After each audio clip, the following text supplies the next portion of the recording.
Hello to everyone tuning in, because today we are exploring how Baris Baktas and Yagmur Yuksel became central figures in a broader discussion about the evolution of romantic storytelling in Turkish television, particularly in the context of restrained emotional expression.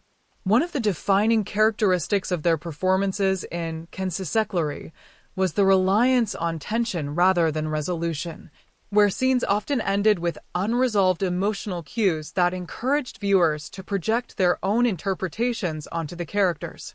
This approach contrasts with more traditional formats where emotional arcs are clearly defined and resolved within a predictable structure, suggesting a shift toward a more audience-driven narrative experience. Online discussions reveal that many viewers found this ambiguity more engaging, as it required active participation in interpreting character motivations and future developments. However, there were also criticisms that this style occasionally led to narrative stagnation, where the lack of explicit progression created a sense of repetition rather than depth.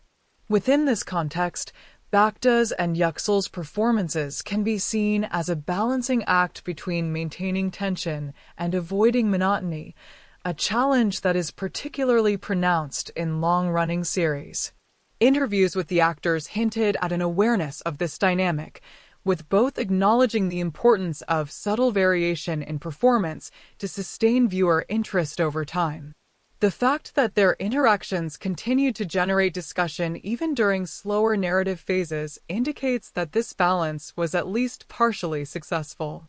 As their careers evolve, it will be interesting to observe whether they continue to engage with this style of storytelling or transition toward projects that offer more immediate emotional payoff.